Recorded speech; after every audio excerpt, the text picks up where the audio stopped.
이 시간 저희들이 창세기 46장을 읽었습니다. 여러분, 창세기 46장은 드디어 야곱이 그의 가족 전체가 70명으로 구성이 되고 그들이 족보가 기록이 되면서 그들이 가나안을 떠나서 이제 애굽 땅으로 들어가는 내용이 기록되어 있습니다. 하나님께서는 창세기 15장에서 아브라함에게 그렇게 말씀을 하셨죠. 너희들이 애굽에 들어가게 될 것이다. 그리고 400년이 지난 후에 너희들은 많은 부를 가지고 다시 나오게 될 것이다. 라는 하나님의 말씀처럼 세상에서 일어나는 모든 일들이 하나님의 말씀의 증거로 그렇게 역사는 흘러가게 됨을 말씀을 통해서 우리가 목도하게 됩니다. 여러분, 이제 이 야곱은 그토록 사랑했던 아들 요셉이 살아있다라는 사실을 알게 됩니다. 자기 때문에 짐승에게 찢겨 죽였다라고 생각하면서 마음 아파하고 그 슬픈 그런 아픈 마음을 갖다 깊은 상처를 22년 동안 마음에 품고 살았던 야곱에게 있어서 아들이 살아있다라는, 요셉이 살아있다라는 이 기쁜 소식은 너무너무나 큰 충격이었을 것입니다. 그리고 하나님 앞에 너무 감사의 기도를 올리고 오늘 말씀에도 나온 것처럼 내가 이제는 내 아들 요셉이 살았으니 이제는 죽어도 한이 없다. 이렇게 고백한 것처럼 그 기쁨 가운데 있었음을 보게 됩니다. 여러분, 우리가 이 말씀을 들어가기 앞서서 야곱의 일생을 한번 살펴보겠습니다. 여러분, 야곱은 그의 어머니 리브가 그리고 이삭에게서 태어났죠. 그 이삭의 나이 60세 때 태어난 아이입니다. 물론 이삭이 40세에 결혼을 했는데 아이가 없었습니다. 20년 동안 아이가 없었고 이삭은 하나님 앞에 간절히 기도했고 하나님께서는 그 기도의 응답으로 20년 후에 쌍둥이 그 형제를 주었죠. 에서와 그리고 야곱을 주었습니다. 그때 태중에 쌍둥이가 있을 때부터 하나님께서는 리브가에게 그 어린 민족을 섬기게 될 거다. 큰 민족이 내 태중에 두 민족이 있는데 큰 민족이 어린 민족을 섬기게 될 것이라고 하면서 하나님께서는 야곱을 택하면서 그렇게 세워주셨죠. 여러분, 이것을 신약의 눈으로 보면은 하나님은 야곱을 사랑했다라고 표현을 합니다. 여러분, 야곱이 그렇게 택함을 받을 만한 이유가 있어서 택함을 받는 게 아니었죠. 야곱이 아직 뱃속에 있었는데 그거 무슨 선한 일을 해서 택했겠습니까? 하나님의 은혜와 경륜 속에서 택함을 받은 것이죠. 저와 여러분이 하나님의 자녀로 택함을 받는 것도 역시 동일합니다. 로마서 8장 29절 30절에 보면은 하나님이 천지가 창조되기 전부터 우리를 아시고 우리를 정하셨다고 말합니다. 너는 내 것, 너는 나의 자녀로 정했다고 말하죠. 근데 정한 이유가 뭐냐면은 그의 아들의 형상을 본받기 위함이다라고 우리에게 가르쳐 줍니다. 그리고 하나님의 때에 하나님께서는 우리를 부르시고 하나님께서는 우리를 의롭다 하시고 또 이 땅에서 견인해 가시면서 궁극적으로 우리를 영화롭게 하신다라고 성경 우리에게 말씀해 주고 있죠. 모든 것이 불가항력적인 하나님의 은혜 가운데 우리가 구원받은 하나님의 백성이 되었다라는 것입니다. 야곱을 택한 것도 역시 하나님의 주권적인 그러한 은혜 가운데 있었음을 우리는 잘 압니다. 왜냐면요, 실제 야곱의 인생을 살펴보면은 그렇게 선한 일이 별로 없어요. 왜냐하면 여러분, 우리가 잘 알다시피 에서는 그 사냥꾼이 되어가지고 막 돌아다니면서 사냥을 해가지고 그 이삭이 너무너무나 좋아했잖아요. 그래서 성경은 이삭이 장남인 에서를 사랑을 했죠. 근데 리브가는 야곱을 사랑했다라고 말합니다. 여러분, 이 에서는요 40살 될 때에 에서는 결혼을 했어요. 뭐 2명의 아내가 있었고 또 다음에 그 가나안 아내들을 싫어한 것 같으니까 또 이스마엘의 그런 딸 중에서 또 아내를 택해가지고 아내가 3명이나 있었습니다. 그런데 야곱은 결혼도 못하고 있는 상태였죠. 야곱이 77세가 될 때까지 결혼을 하지 않습니다. 그리고 집에서 일을 돌보는 자로 그렇게 나타나고 있습니다. 77세에 엄마와 짜고 속였죠. 그래서 장자권을 빼앗고 그 전에 장자권을 빼앗고 이제 축복도 속여가지고 이삭으로부터 축복을 받는 속이는 자가 되었음을 보게 됩니다. 선한 것이 아니죠. 그래서 에서가 죽이겠다고 하니까 바단 아람으로 도망가요. 약 2천리길이나 떨어져 있는 800km나 떨어져 있는 곳까지 도망을 가게 됩니다. 가는 도중에 베델에서 하나님을 만나게 되죠. 하나님께서 그에게 약속을 하죠. 내가 너와 함께 하겠다. 너에게 복을 주겠다. 이삭에게 준 복을 너에게 주겠다. 이것도 전적인 하나님의 은혜 아닙니까? 야곱이 잘나서 준 게 아니죠. 야곱이 거기서 하나님께 이렇게 약속을 합니다. 하나님께서 나와 함께 하신다면은 하나님은 나의 하나님이 되고 또 내가 이곳에 베고 잤던 이 돌베개 이곳에 기름을 붓고 이곳에 하나님께 단을 쌓고요. 제단을 쌓고 또 하나님 내가 가진 것 중에서 10분의 1, 11조를 하나님께 드리겠습니다. 이런 그렇게 약속을 서원을 하게 되죠. 여러분 보십시오. 77세에 삼촌 집에 가서 20년간 생활을 하게 됩니다. 14년 그 딸들을 위해서 레와와 라헬을 위해서 그냥 삼촌의 집 가축을 봐주게 되죠. 근데 여러분 성경에 보면은 그 뒤에 이제 14년이 지난 다음에 6년 동안 이제 그때 자기의 재산을 위해서 일하게 되잖아요. 근데 성경에 보니까 그가 삼촌하고 계약을 하기만 하면은 삼촌이 그의 계약을 변경시킵니다. 그래가지고는 삼촌이 10번이나 속였다라고 성경은 말하죠. 그런데 여러분 그곳에서도 하나님의 간섭이 아니었다면요 야곱은 정말로 가난한 자로 살 수밖에 없었습니다. 하나님께서 주권적인 간섭으로 인하여 모든 계약이 바꿔지고 변경될 때마다 그 계약 조건에 맞게끔 하나님께서 야곱에게 가축을 준 거예요. 그래가지고 엄청난 부자가 돼서 또 나오게 되죠. 몰래 숨어서 도망쳐 나옵니다. 여러분 이렇게 해서 20년간 돌다가 또 10년간 이제 돌아와서 이제 그렇게 가나안 땅에 들어올 때에 자기가 속였던 그 에서를 야복강에서 만나게 되잖아요. 그럴 때 하나님 앞에 엎드려 이 에서가 400명의 용사를 끌고 오는데요. 죽이려고 온 거예요. 근데 하나님께서 특별한 또 은혜를 베풀죠. 에서의 마음을 바꿔가지고 긍휼의 마음으로 갖게 해서 서로 껴안고 울고 그 20년 넘게 마음에 가졌던 그런 아픔을 하나님께서 소멸시켜 줍니다. 여러분 그것으로 끝난 게 아니잖아요.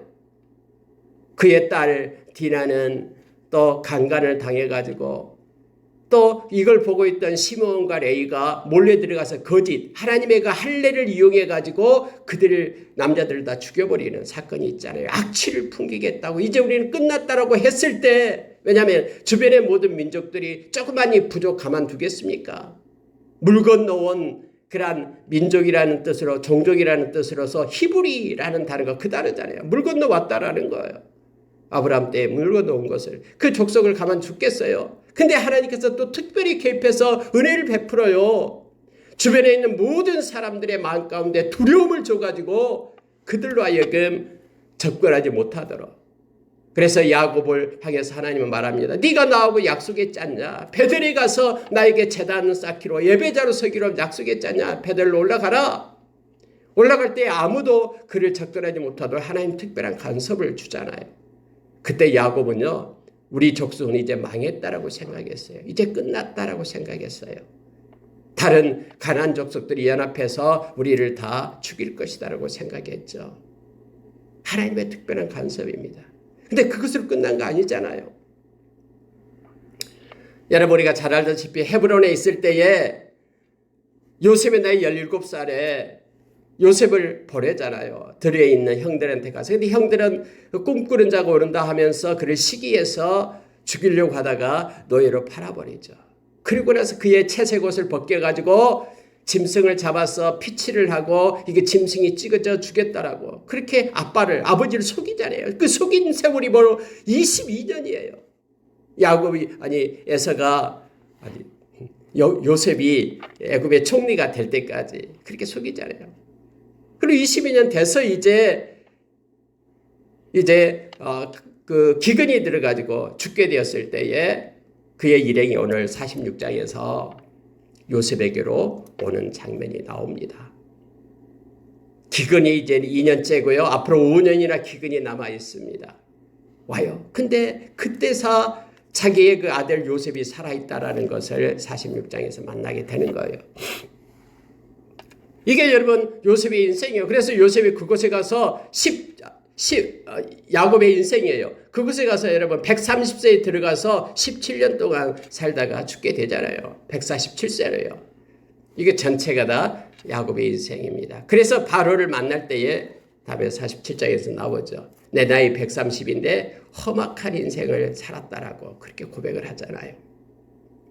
여러분, 하나님께서는 야곱을 이렇게 택하시고 또 야곱에게 은혜를 베풀었죠. 그리고 특히 야곱을 통해서 이제 12지파를 이루게끔 그렇게 하나님은 말씀대로 그렇게 행하십니다. 그러나 실제적인 야곱의 인생 가운데서는 그가 행했던 모든 죄악된 모습들, 속이고 빼앗았던 모든 것들은요, 그대로 그 죄가가 다시 야곱에게 주어졌음을 우리는 또 목도하게 됩니다. 우리가 하나님 앞에 죄를 지었을 때에 그 죄에 대한 거에 대해서 우리는 하나님 앞에 엎드려 회개하고 나아갑니다. 회개했다고 끝난 것이 아니다는 거 알잖아요. 하나님 앞에 그 죄값은 죄에 대한 회개는 없어져서 하나님의 용서를 받지만 그 죄의 결과는 삶 속에 미친다라는 거예요. 우리가 어떤 예를 들어서 길을 가다가 고의적으로 돌을 들어서 옆집에 유리창을 깼다 그러면은 우리는 두 가지 걸 해야 되잖아요. 옆집에 가서 아유 죄송합니다. 내가 잘못했습니다. 라고 죄 용서를 받죠. 그리고 유리창 값도 물어줘야 되잖아요. 우리가 이 땅에서 죄를 우리가 우습게 여기면 안 됩니다. 이 죄에 대한 것은요. 우리가 하나님 앞에 이 세상의 모든 죄는 하나님 앞에 죄를 짓는 것입니다. 하나님으로부터 우리가 용서함을 받아야 되고 뿐만 아니라 우리가 저지른 그 죄에 대한 결과를 우리의 삶 가운데서 만나게 된다라는 것을 알게 됩니다. 다윗이 하나님 마음에 합한 자였지만은 다윗이 우리아의 아내를 간간하고 간음하고 그를 또 그것 때문에 그것을 무마하기 위하여 또 그 사랑하는 충신이었던 우리아를 갖다가 살인 교사죄로 죽이게 되잖아요. 그의 전쟁터에 죽게끔 하잖아요. 감쪽같이 숨긴 것 같지만 하나님은 다 알고 계셨고요. 하나님은 그 죄의 대가를 죄의 죄가를 묻잖아요. 용서해 주지만은 그러나 그 아이가 그 바스바의 아이가 죽게 될 것이고 또 너가 너의 처들이 그 백주에 그러한 강간을 당하게 될 것이고 이러한 일들에 대해서 죄가로서 허락했음을 우리는 너무나 잘 압니다. 여러분 오늘 46장에서 이제 야곱이 요셉을 만납니다. 하나님께서는 야곱이 힘들고 어려울 때마다 나타나셔서 은혜로 채워줬습니다. 하나님의 은혜가 아니었다면 정말로 험악한 인생을 살 수밖에 없는 그러한 야곱의 모습이었음을 알게 됩니다. 그러니까 성경에 나타나는 모든 인간이 다 그래요. 아브라함도 마찬가지고요. 하나님의 특별한 은혜 가운데 있는 나약한 인간의 모습이었음을 알게 됩니다. 하나님의 은혜가 아니면 살 수 없는 자, 어제 은혜로 사는 것이 아니라 오늘 주어진 우리에게 주어진 하나님의 은혜 가운데로 우리는 나가야 되고 은혜 가운데 살아야 됨을 알게 합니다. 그래서 베드로후서 3장 18절에서 너희는 그리스도의 은혜 안에서 자라가라. 그를 아는 지식에서 자라가라.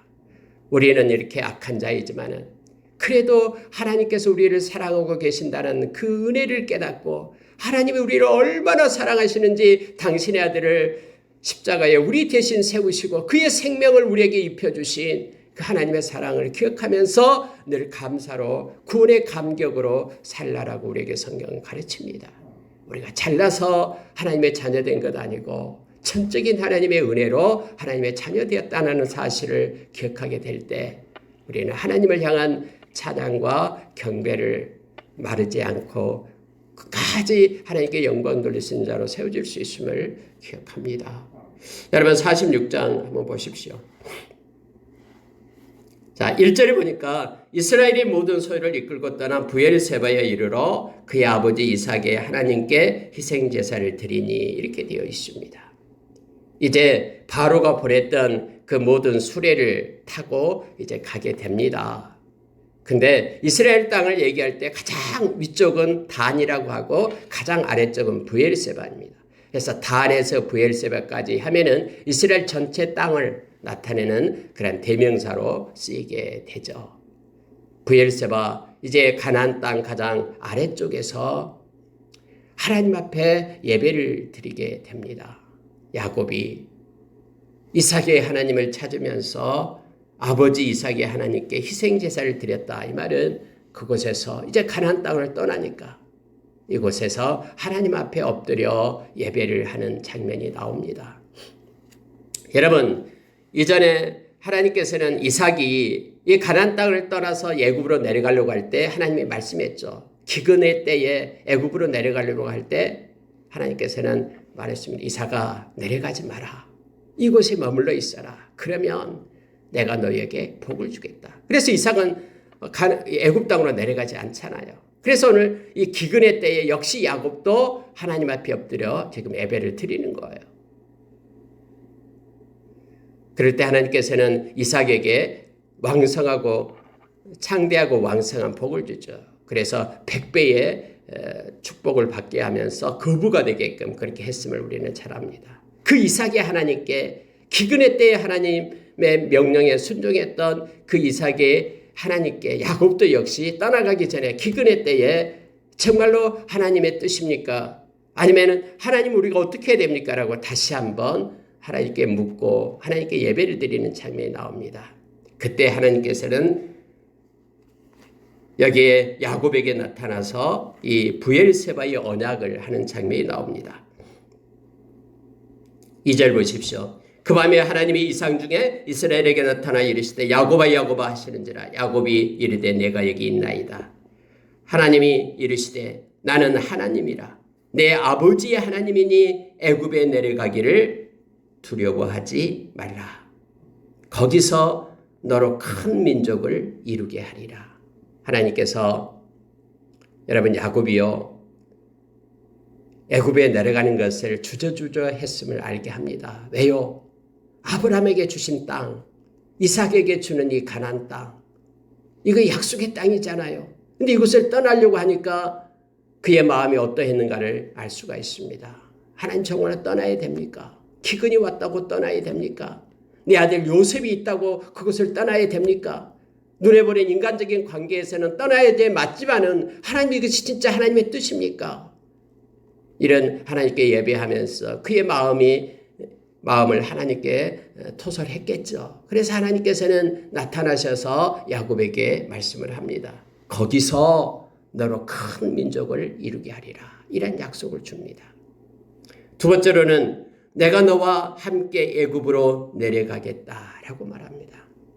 야곱아, 너 혼자 가는 게 아니다. 내가 너와 함께 애굽으로 내려가겠다라고 말합니다. 하나님이 함께하는 곳이 천국입니다. 아무리 인간이 아름답고 안전하게 만든 유토피아를 건설한다고 해도 그곳에 하나님 계시지 않으면 그곳은 지옥입니다. 하나님이 함께하겠다라고 위로하십니다. 세 번째로 여러분, 반드시 너를 인도하여 다시 올라올 것이며, 하나님께서 약속해요. 너를 인도하여 다시 올라올 것이다. 여기서 너라는 것은 이스라엘 민족을 가리킵니다. 내가 이스라엘 민족을 다시 인도하여 약속했던, 아브라함에게 약속하고 이삭에게 약속했던 이 땅으로 올려드리겠다라고 말합니다. 내가 다시 너희를 인도하겠다. 그리고 요셉이 그의 손으로 내 눈을 감기리라 하셨더라. 나는 요셉을 만날 것이고 요셉의 돌봄 속에, 요셉의 그런 봉양 속에 네가 있게 될 것이다 라고 야곱을 안심시킵니다. 하나님께서는 이렇게 야곱과 함께합니다. 우리의 깊은 시름에도 우리 주님은 다 알고 있습니다. 우리를 향한 하나님의 시선은 떼어지지 않고 언제나 고정되어 있습니다. 오늘날 이 땅을 살아갈 때 아무리 험하고 힘들어도요, 하나님은 우리를 향한 시선을 멈추지 않습니다. 그래서 우리의 아픔과 마음의 생각까지도 다 감찰하시는 하나님을 우리가 기억합니다. 지금 야곱의 그 마음을 속속들이 알고요, 불안해하지 말고 내가 너와 함께 할 테니 애굽으로 내려가라라고 말합니다. 그래서 여러분, 애굽으로 이제 내려갑니다. 근데 모두 다 애굽으로 들어간 사람들의 숫자가 70명. 그들의 이름을 낱낱이 성경은 기록하고 이것은 만들어낸, 꾸며내는 그러한 픽션이 아니다라고 말합니다. 이것은 팩트다라고 말하고 있는 것입니다. 하나님께서 이렇게 인도하고 계신다라고 말하고 있어요. 그들의 이름을 적고 우리로 하여금 알게 합니다. 여러분, 이때 바로 야곱의 나이 130세였습니다. 그리고 이때가 날짜로 따진다면 BC 1876년입니다. BC 1876년, 우리나라의 역사에 거의 고조선 그 이전에 나타난 것. 그들의 이름도 아무도 없죠, 역사책에. 그러나 성경은 이렇게 명확하게 그들의 이름을 적고 그들이 애굽으로 내려갔다라고 기록하고 있음을 보게 됩니다. 말씀을 마치겠습니다. 여러분, 이 장면을 한번 보시기 바랍니다. 자, 28절, 29, 30절. 드디어 이 야곱과 그리고 요셉이 만나는 장면을 우리가 보고 마치도록 하겠습니다. 28절 보십시오. 야곱이 유다를 요셉에게 미리 보내어 자기를 고센으로 인도하게 하고 다 고센 땅에 이르니 요셉이 그의 수레를 갖추고 고센으로 올라가서 그의 아버지 이스라엘을 맞으며 그에게 보이고 그의 목을 어긋맞춰 안고 얼마 동안 울매 이스라엘이 요셉에게 이르되 내가 지금까지 살아있고 내가 내 얼굴을 보았으니 지금 죽어도 족하도다.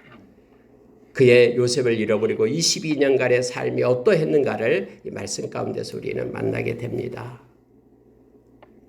그들이 서로 요셉과 또 아버지 야곱이 서로 어긋맞춰서 안고 엉엉 울기 시작하는 이 모습을 보시기 바랍니다. 이전에 여러분, 요셉이 자기의 그 동생 베냐민을 안고 울었던 모습도 나타났죠. 형제들을 만나서요. 이렇게 하나님께서는 이렇게 만나게끔 그렇게 하면서 지난날의 모든 마음속에 있던 슬픔들을 다 하나님께서는 바꾸어서 기쁨의 때로 그렇게 변화시켜 주심을 알게 됩니다. 우리가 하나님 안에 있을 때는 언제나 이렇게 승리가 있습니다. 우리가 힘들고 어려웠던 모든 것들을 하나님은 다 사용해서 하나도 버리지 않고 그것을 퍼즐 조각처럼 맞추어서 우리로 하여금 합력하여 선을 이루게 하시는 하나님을 우리가 만나게 됩니다. 우리가 단면적으로는 힘들고 어려울지 몰라도 전체적인 것, 궁극적으로는 우리의 모든 것들은 하나도 손해됨이 없습니다. 하나님이 모든 것을 회복시키고 하나님이 그 모든 것을 또 사용하셔서 가장 온전하게 이루어 가시는 좋으신 하나님이심을 성경 우리에게 가르쳐 줍니다. 우리가 만약에 하나님을 사랑하고 있다면 로마서 8장 28절의 말씀처럼 사랑하는 자, 그 그의 뜻대로 부르심을 입은 자들에게는 모든 것이 합력하여 선을 이룹니다. 하나님의 손 안에서요. 자, 34절 보면은 당신들은 이르기를 주의 종들은 어렸을 때부터 지금까지 목축하는 자들이온데 우리와 우리 선조가 다 그러하니이다 하소서. 애굽 사람은 다 목축을 가증히 여기나니 당신들이 고센 땅에 살게 되리이다. 여러분, 고센 땅은 목초지가 있습니다. 가축을 키우기에 가장 좋은 땅입니다. 비옥한 땅이죠. 근데 여러분, 하나님의 이것도 방법이에요. 조그만 70명이 들어갔다 그러면 엄청난 그때 최대의 강국이었던 그런 애굽 강국의 사람들한테 다 희석되어 소멸돼 버렸을 것입니다. 일반적인 방법은. 그러나 하나님께서는요, 이 고센 땅이라는 곳에서 하나님의 백성들을 이렇게 장막을 치고 보호하고 계십니다. 이스라엘 그 애굽 사람들을 목축하는 것을 가증스럽게 여겼다라고 말합니다. 왜냐면요, 우리가 잘 알잖아요. 그들의 주신이 아피스잖아요. 암소잖아요. 근데 암소가 그들의 신이에요. 그래서요, 이 암소 동물들을 가축들을 함부로 다루는 것에 대해서 가증스럽게 여겨요. 함께 섞이지도 않으려고 그래요. 이 앞전에 같이 식사도 하지도 않았잖아요. 유목민들하고는요. 그래서 하나님은 이 모든 제도를 이용하여 고센 땅으로 그곳으로 가게끔 합니다. 그래서 그곳에서 하나님 70명이 들어가서 다음에 약 200만 명 이상 되도록 하나님께서는 큰 약속대로 큰 민족을 이루게끔 하는 거예요. 아무리 적진에 들어간다고 해도 세상 가운데 들어간다고 해도 하나님의 백성은 그곳에서 세상과 희석되지 않습니다. 세상에서 이 세큘러, 이 세속화되지 않습니다. 그래서 교회는 언제나 살아남는 거예요. 우리 주님이 머리가 되시고 깨끗함을 가지고 거룩함을 가지고 하나님께 속한 걸로 구별되기 때문에 아무리 세상이 그렇게 혼돈하고 어려움 가운데 있다 할지라도 에클레시아 교회를 소멸시킬 수가 없습니다.